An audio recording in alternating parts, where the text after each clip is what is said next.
Le gluten, tu sais en fait qu'il y a un lien très, très étroit entre les intestins et le cerveau, hein, et 80% des informations partent de l'intestin pour aller au cerveau. Et en fait, il y a certaines molécules qui sont issues du gluten qui vont passer la barrière, qui sont capables de passer la barrière hémato-méningée.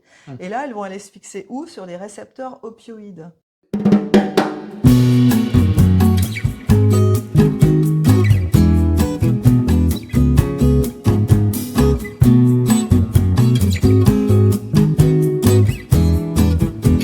Bienvenue tout le monde, on se retrouve pour l'épisode 7. Aujourd'hui, je suis toujours accompagné de De Laurence. Laurence. Donc rien n'a changé, toujours naturopathe, tout ce qui va avec. À Lille. Et moi, Dans- ça a dans le changé un Nord. petit Et peu toi, déjà. ça a changé? Ah bon? Bah, J'ai tu eu, m'as pas dit. j'ai eu ma formation, ça y est, en argilothérapie. Ah, super. C'est Donc, une bonne nouvelle. ça c'est une bonne nouvelle. Ouais. Et donc aujourd'hui, on refait un épisode sur un sujet qu'on avait déjà traité et qu'on a Et perdu. qu'on a perdu. Parce qu'on est quand même très doué, il faut le dire. C'est vrai que l'informatique, c'est pas toujours ça. Ouais. Mais on va parler donc d'un sujet qui fait même polémique ces dernières années, c'est le gluten. Ouais. Et on va essayer aussi de ne pas être trop dans un discours, enfin d'être dans la nuance, Oui, c'est ça. et de donner aussi des pistes, parce que souvent on lui crie dessus, mais il n'y a pas toujours des gens qui donnent beaucoup de pistes pour Tout s'en à fait. sortir. Oui, parce qu'il y a plein de solutions. C'est ça qui est Mhm. intéressant. Pour l'introduire, est-ce que tu pourrais nous parler un petit peu comment tu avais envie d'introduire ce sujet? Bah, moi, tu parlais de nuances. Je trouve que c'est un mot important. Tu as tout à fait raison. J'aime bien me référer toujours à Paracels. Hein, c'est pas la première fois que je le cite, mais je trouve que c'est important d'amener du bon sens dans tout ce qu'on dit. Paracels, il disait cette phrase super intéressante, c'est tout est poison, rien n'est poison. C'est la dose qui fait le poison. Et je trouve que appliqué au gluten, ça peut être très intéressant. Hein.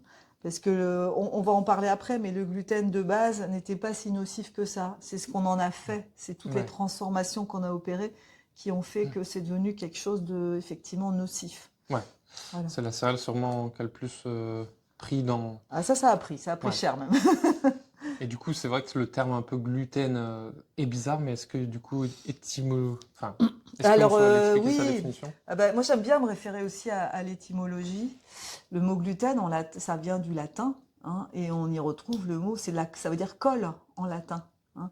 Donc le gluten, il agit comme une colle.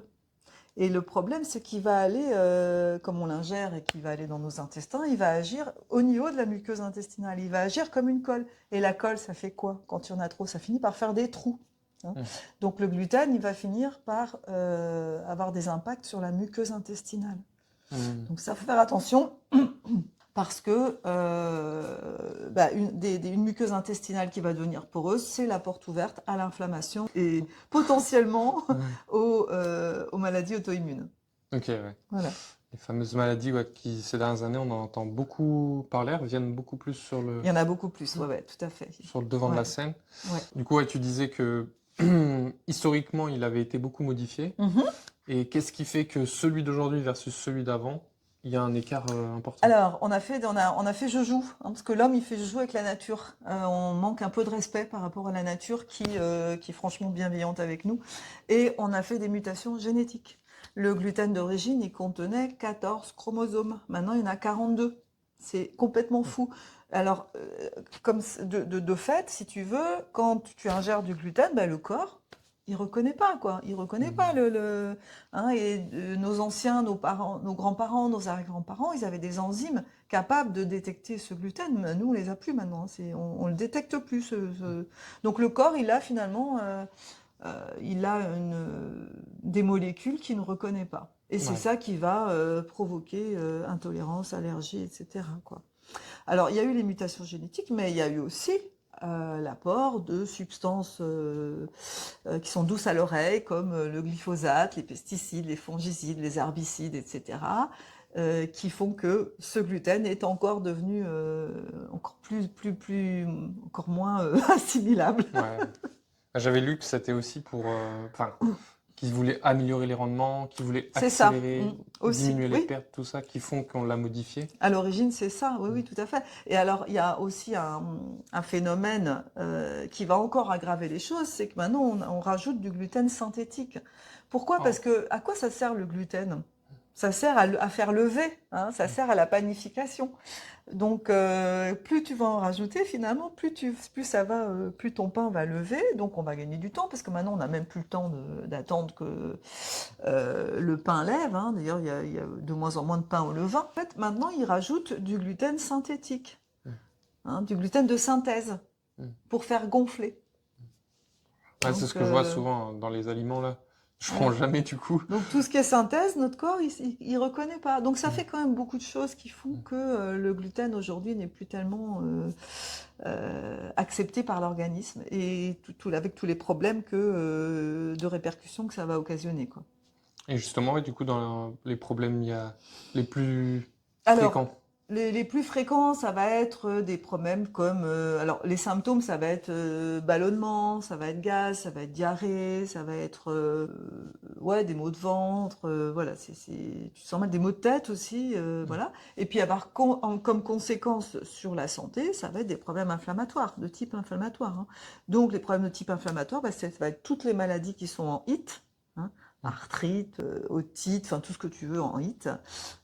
Ça va être aussi des maladies de peau, comme l'acné, le psoriasis. Ça va être des maladies auto-immunes, hein, comme l'hypothyroïdie d'Hashimoto.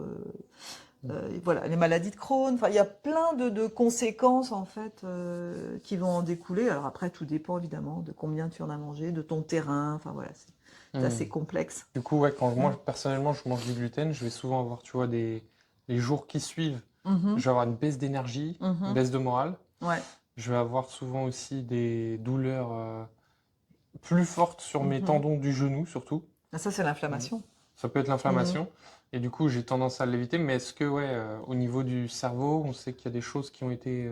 Mais oui, parce que en fait, le gluten, tu sais en fait qu'il y a un lien très, très étroit entre les intestins et le cerveau, hein, et Mm. 80% des informations partent de l'intestin pour aller au cerveau. Et en fait, il y a certaines molécules qui sont issues du gluten qui vont passer la barrière, qui sont capables de passer la barrière hémato-méningée. Mm. Et là, elles vont aller se fixer où? Sur les récepteurs opioïdes. Ah ouais, D'accord? Et là, ça va entraîner aussi bah, une dépendance, hein, une dépendance à la substance du gluten. Voilà. d'accord, ok. Donc, les gens, du coup, vont avoir envie de manger de plus en plus, par exemple, de pâtes, de plus en plus de pain blanc, etc., quoi. Ok, Mm. d'où les crises un peu d'envie de Voilà, c'est biscuits ça. et tout. Et puis, bah, la fatigue aussi, parce que voilà, ça va entraîner de la fatigue, ça va entraîner de l'inflammation, ça va entraîner Mm. les problèmes digestifs, hein, si quand tu entraînes quand il y a des problèmes digestifs, ça génère aussi de la fatigue. Mm. Ouais, donc il y a vraiment deux répercussions, corps, esprit. De toute C'est façon, les ça. deux sont toujours un petit peu reliés. Tout à fait. Du coup, ouais, de mon côté, bah, comme je te dis, j'essaye de l'éviter parce que Mhm. il y en a énormément partout. On en avait déjà parlé. Il y en a. Tu vas en ville, des chichis, bah, il y a du gluten. Ah oui, il y en a partout, hein. Des Ouais. biscuits, c'est vendu partout. Mm, mm, mm. C'est très dur quand on veut l'évincer, on va dire, un petit peu de son alimentation. Ouais. Mais il y a des solutions Mhm. Et puis, alternatives. je te coupe, mais Ouais. ça sert aussi de conservateur. Ah ouais? Mais oui, donc il y en a dans plein d'aliments et souvent il y a certains aliments, on soupçonne pas qu'il y ait du gluten, mais il y en a aussi, quoi. Ah ouais. Ouais, ouais. Ouais, c'est vrai que, bah, encore une fois, il faut décrypter Les les étiquettes. étiquettes. Et des fois, c'est vrai que c'est écrit gluten de Voilà. blé. Et ça, moi, j'évite. Voilà, c'est ça. Ouais. Il vaut mieux éviter, c'est clair. Enfin, quand tu as une sensibilité, et puis après, c'est toujours pareil, c'est une question de quantité. Ouais. Donc, quel type de salade, toi, tu recommandes pour quelqu'un qui Quel type sent de... Ah, de céréales, pardon. ouais, d'aliments ou de Mhm. céréales, tu vois que. Ben, en fait, il y a plein de solutions. Parce que, tu vois, moi, souvent en consultation, les gens, ils me disent ah oui, mais manger sans gluten, en fait, on peut plus rien manger. Et en fait, je pense que c'est carrément le contraire, ce qui se passe. Souvent, les gens, ils vont se contenter finalement de pâtes, de riz et de pommes de terre, hein. Grosso modo, c'est assez souvent que je constate ce retour dans mes consultations. Et en fait, il y a plein d'alternatives et qui sont en plus très bonnes. Mm. Alors, il y a le petit épeautre. Alors, le petit épeautre, il y a des gens qui vont dire oui, mais il y a du gluten. Ça, c'est vrai qu'il y a du gluten. Il y a environ 7% de gluten dans le petit épeautre. Mais le petit épeautre a échappé, c'est une céréale ancestrale qui a échappé aux mutations génétiques et qui a échappé aux ajouts de glyphosate, pesticides, etc. Donc, ce gluten-là, c'est un gluten ancien, Mm. d'accord? Et il n'a pas les propriétés qu'on a décrites tout à l'heure, d'accord? Donc, il va être tout à fait assimilable. Sauf, bien évidemment, pour des personnes qui sont cœliaques. Où là, voilà, là, il n'y a zéro gluten. Donc, le petit épeautre, on va le trouver alors, on trouve effectivement qu'en magasin bio actuellement. On va le trouver sous forme de graines, hein, de graines de petit épeautre. Ça ressemble un petit peu, c'est un peu la taille d'un grain de riz, tu vois. Voilà. On va le trouver sous forme de semoule, de pâte, de boulgour, de farine, de pain. C'est déjà un bel échantillon. On va trouver également d'autres types de céréales qui ont un intérêt particulier parce qu'elles sont riches en acides aminés, elles ne sont pas du tout inflammatoires parce qu'elles contiennent aucun gluten. On a dedans le sarrasin. Le sarrasin, pareil que le petit épeautre, on va le trouver sous forme de pâte, de farine, de boulgour, de galette, de semoule. Là aussi, ça fait quand même pas mal. On va trouver du millet. On va trouver de quinoa. Alors le quinoa, ça on le trouve assez facilement, même en supermarché.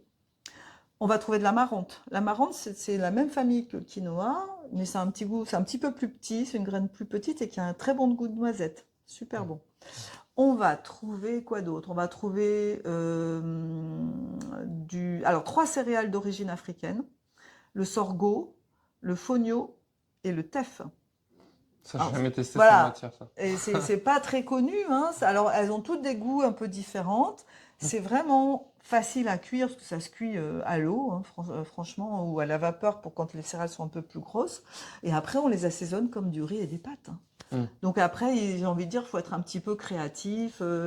Par exemple, si tu fais moi, les gens souvent me disent, oh, oui, mais le quinoa, c'est pas terrible. Bah oui, mais assaisonnez-le, quoi. C'est comme les pâtes. Voilà, si tu manges des pâtes seules, c'est pas top. Mais là, tu prends un quinoa, tu vas mettre une bonne huile d'olive, tu vas mettre, je sais pas, de la ciboulette, du basilic, je ne sais quoi, tu vas mettre du cumin, tu vas mettre, oui, des bonnes huiles de noix, d'olive, tout ça. Là, tu as quelque chose qui est vachement sympa, quoi. Voilà. Donc, tu vois, il y a tout un échantillon de céréales. Il y a aussi le tapioca, le fameux tapioca qu'on mangeait quand on était petit pour mettre dans une soupe ou pour faire des desserts avec des laits végétaux, par exemple. Ça peut être intéressant. Donc, il y a tout un panel de céréales sans gluten qui sont très bonnes et qui peuvent remplacer très efficacement toutes nos céréales qui contiennent du gluten. Alors, je vais rappeler quand même pour mémoire, hein, qu'est-ce qui contient du gluten? Il y a le blé, il y a le kamut, il y a l'épeautre, il y a le seigle, l'avoine et l'orge. Hein, voilà. Donc, ça remplace vraiment très facilement et ça permet de cuisiner tout à fait normalement. C'est simplement une question de permutation. On change, on permute. Ce que je fais, à titre perso, en plus, c'est pas trop cher, hein, millet, 3,90, moi je l'achète, le kilo, bio. Sarrasin 4,90. Ouais. L'épeautre, j'ai testé, bon, j'ai du mal encore avec l'aspect. Alors, petit épeautre ou épeautre? Petit épeautre. Souvent, voilà, souvent les gens font la confusion et c'est vrai que c'est pas évident. Hein, mais ça croque sous la dent, c'est caoutchouteux un peu. Moi j'aime bien, mais du coup, j'essaye de trouver des recettes avec ça. Voilà. Après, tu peux le manger sous forme de pâte aussi, hein, les pâtes de petit épeautre. Et l'avantage du petit épeautre, c'est qu'en termes de goût, moi, je sais pas ce que tu en penses, mais moi je trouve que c'est assez proche du blé en termes de goût, vrai, donc c'est pas trop déstabilisant pour les gens d'aller dans un premier temps vers déjà le petit épeautre. Ouais, et puis comme tu disais, on les retrouve après en pâte, en farine, en truc, donc ça laisse quand même beaucoup de pistes. En fait, c'est plus que il y a une sorte de monopole du blé, parce que c'est ce que tu disais, là pour faire des choses en pâtisserie et tout, et du coup, comme on va en ville, voilà. Il y en a partout. C'est vrai que souvent on trouve tous ces aliments plutôt en magasin bio ou alors dans certains grandes surfaces qui ont un rayon bio un petit peu plus développé. On va en trouver certaines, mais voilà, ça demande effectivement. C'est une démarche aussi. Hein, voilà. Et du coup, je me demandais quand tu parlais sur par exemple, polenta maïs, tu vois, et tout ce qui va être. Tu as parlé un petit peu tout à l'heure du riz, je crois. Oui. Ces deux-là, tu les mets. Alors, la polenta, on peut en manger un peu de temps en temps, mais ce qu'il faut faire attention, c'est aux aliments étiquetés sans gluten. Tu vois, en supermarché, par exemple, on va trouver des pâtes sans gluten. Et quand tu regardes les étiquettes, c'est fait avec quoi? Avec des farines de riz blanc et de farine de maïs. Et là, le problème, c'est que ça a un index glycémique très fort. C'est du sucre finalement, hein. Et là, ça va créer de l'inflammation. Donc finalement, c'est remplacer une solution qui est pas terrible par une autre pas terrible. Donc l'idée, c'est vraiment d'aller plus sur les céréales qu'on a citées précédemment, qui vont être beaucoup plus intéressantes à ce niveau-là, parce qu'elles vont pas créer d'inflammation. Ça me fait rebondir sur, tu vois, bah, les biscuits. La dernière fois, j'ai voulu éviter des biscuits au gluten. Je suis allé dans le rayon gerblé. Sans gluten, j'ai pris des cookies. Et je regarde les ingrédients, je vois amidon de maïs. Tout ça, ça m'inspire pas trop. Je les ai pris, je les ai consommés. Bah, tu vois, pareil, dans l'après-midi, ballonnement, gaz, Il y a douleur. beaucoup de sucre souvent dans ces aliments, Pas faut faire incroyable attention. du tout, en fait. Et c'est vrai que souvent, du coup, bah, ça pousse à aller vers du fait maison. C'est ça, parce que là, en fait, tu me parles de biscuits que tu achètes, alors qu'on achète en bio ou en supermarché d'ailleurs, mais ce sont des aliments transformés. Donc, industriels et transformés. Donc, à la limite, il vaut mieux, effectivement, faire toi-même ta propre pâtisserie à base d'aliments qui sont qui sont moins toxiques pour toi, quoi. Et puis, comme je le disais juste avant, je reviens du coup d'Italie. Et là, tu as mangé du gluten. J'ai mangé du gluten et ça me refait du coup les mêmes symptômes. Donc, je pense que le mieux pour détecter une intolérance, c'est toujours de tester.